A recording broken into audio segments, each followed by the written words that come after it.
c'est accepter de descendre un fleuve sans savoir exactement où il va nous mener. Parce que si on est pleinement conscient de toute l'histoire de la peinture qui nous a précédés, on risque fort de rester pétrifié sur le rivage et on n'osera jamais s'avancer dans ces eaux.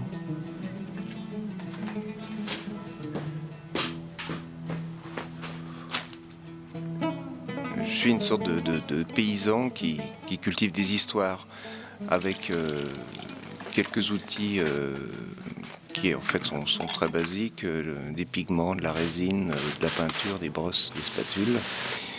Et c'est mes seules armes pour emmener les gens dans mon monde.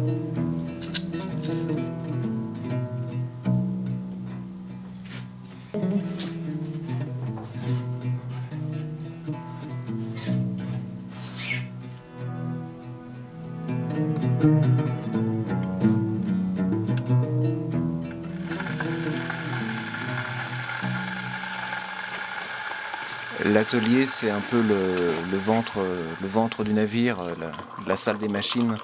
C'est un peu là où je passe le plus clair de mon temps. Ça me permet de me concentrer, de pouvoir retrouver la porte d'entrée de certaines toiles.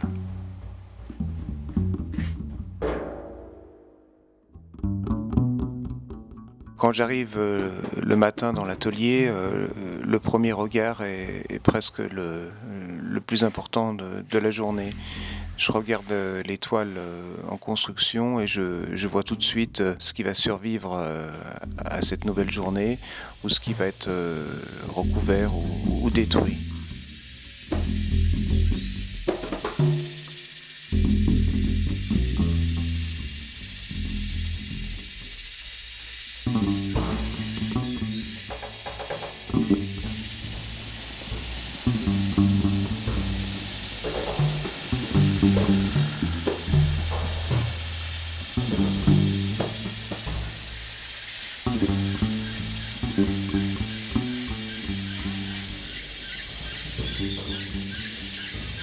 C'est un métier d'arpenteur en fait, un petit peu comme autrefois les peintres faisaient ce qu'on appelait le grand tour.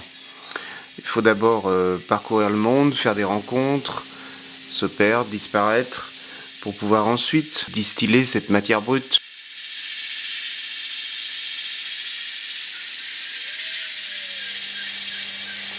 En fait, la jungle, c'est une métaphore de la peinture.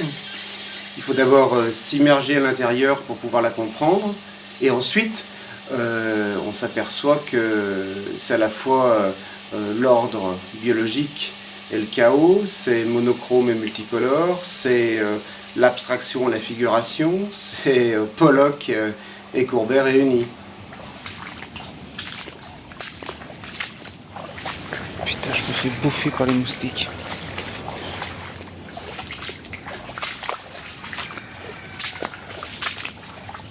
À chaque fois en fait que je suis dans ces lieux, il n'y a jamais d'exotisme. J'oublie jamais que ces endroits-là sont simplement le quotidien d'autres personnes, de personnes que je ne connais pas encore ou pas tout à fait. C'est des lieux qui me racontent des histoires. Donc je vais y aller, y retourner, et petit à petit je vais commencer en me perdant avec précision, à chercher la substance que je vais mettre éventuellement dans une toile.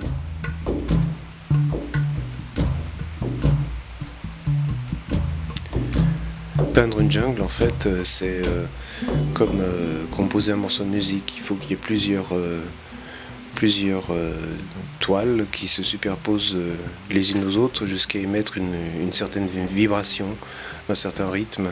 C'est ce rythme que je cherche en superposant les différents glacis, les différentes couches de peinture, jusqu'à ce que on ressente la jungle plus qu'on ne la voit.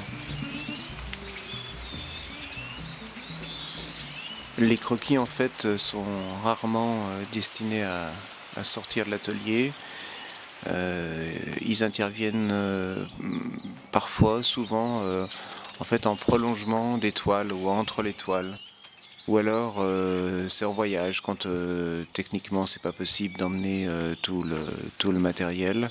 C'est aussi une sorte d'écriture dans ce cas-là qui permet parfois de dessiner des choses d'ailleurs qu'on dessinerait pas du tout dans, dans, dans l'atelier, dans l'étoile, mais qu'on a devant les yeux, qu'on a envie de dessiner pour l'apprivoiser comme ça, ou par simple plaisir.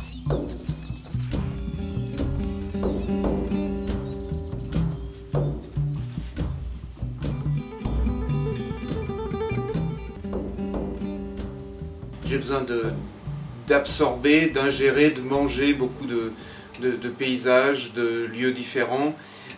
Et ensuite, très loin des endroits que j'ai parcourus, je me retrouve ici dans mon atelier. Et là, je me mets à vraiment travailler sur l'étoile.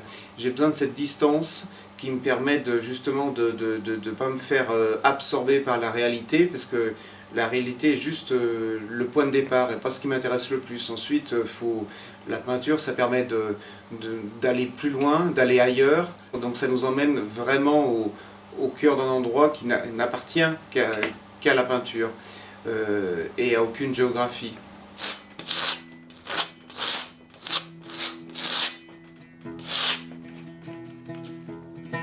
J'aime cette confrontation entre la structure métallique de la grande roue, construite par l'homme, à la fois grandiose et dérisoire, et la nature qui l'environne.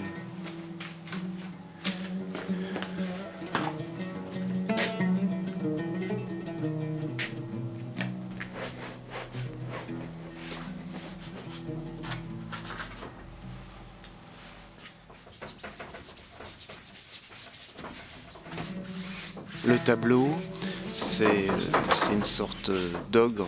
Il veut tout, il absorbe tout. Les histoires de celui qui le peint, les histoires de celui qui le regarde. On est en quelque sorte à son service et on essaye de le nourrir et de l'enrichir à chaque étape.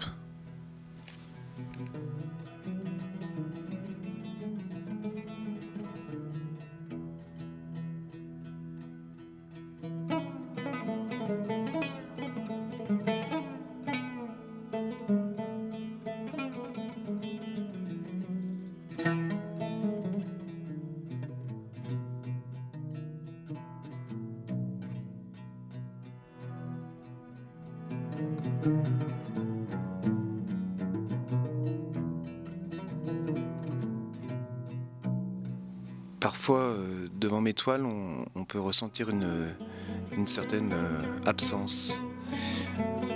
Cette absence, elle est volontaire. Elle permet à celui qui est face à elle d'y mettre son imaginaire, de s'accaparer émotionnellement la toile, l'histoire, ce qu'elle représente.